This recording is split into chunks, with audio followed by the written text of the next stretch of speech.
Lo pernah nggak sih jalan ke tempat random terus nemu sesuatu yang lo rasa kayak ditulis khusus buat lo? Gue pernah. Dan anehnya bukan surat tilang, tapi surat cinta. Dari cewek yang gue bahkan nggak tahu siapa. Dan ini bukan kisah cinta norak ya bro.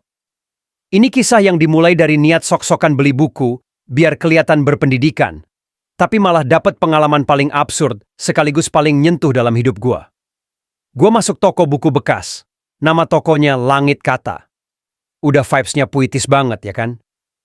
Gue cari-cari buku yang tebel-tebel, soalnya makin tebel bukunya. Makin dikira cowok deep.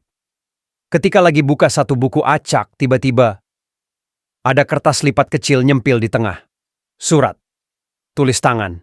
Pakai pena biru yang tintanya udah agak luntur. Gue buka, dan isinya bikin gue berhenti bercanda. Buat kamu yang suka pura-pura cuek, tapi hatinya kayak bubur ayam, kalau diaduk makin gak karuan. Buat kamu yang bilang nggak apa-apa, padahal malamnya nangis sambil nonton anime. Aku nggak kenal kamu, tapi aku percaya kamu baik. Kamu cuma belum ketemu orang yang lihat kamu apa adanya. Gila. Gua diem. Surat ini nembak tepat ke jantung gua. Gua bukan tipe orang yang gampang tersentuh. Tapi ini kayak, Dik, ini aku ngerti kamu, meski kita nggak pernah ketemu. Jujur aja ya. Gua baca sambil senyum-senyum, tapi ada sedikit sesak. Siapa sih yang nulis ini? Gue balik ke toko itu 2 hari kemudian. Gue tanya ke penjaganya, mas-mas berambut gondrong yang ngopi sambil dengerin lagu Dewa. Mas, buku ini ada surat nyelip. Siapa yang naro? Gue tanya. Penjaga toko itu jawab dengan ceria.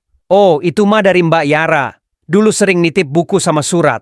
Katanya, buat siapa aja yang nemu. Dia percaya, kata-kata bisa jadi pelukan buat orang yang gak kenal. Namanya Yara. Gua bilang, dia masih sering kesini? Masnya diem, terus bilang, nggak. Terakhir dia kesini tuh setahun lalu. Sekarang kabarnya, dia lagi sakit. Kanker. Tapi dia nggak suka dikasihani, makanya dia ninggalin harapan di setiap buku. Gue coba cari.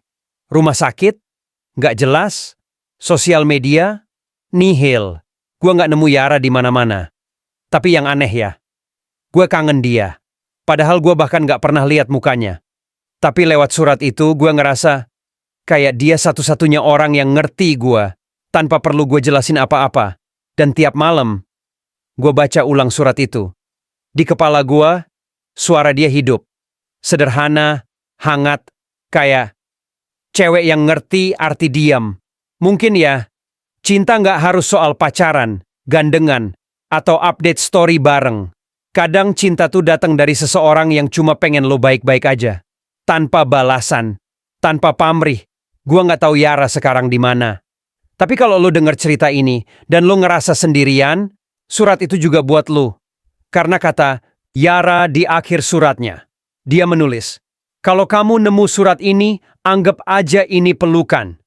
Dari seseorang yang belum pernah ketemu kamu. Tapi percaya, kamu layak dicintai. Jadi, ya, terima kasih Yara. Walau lo nggak pernah gue kenal, tapi lo bikin gue sadar. Ternyata, gue pantas disayang.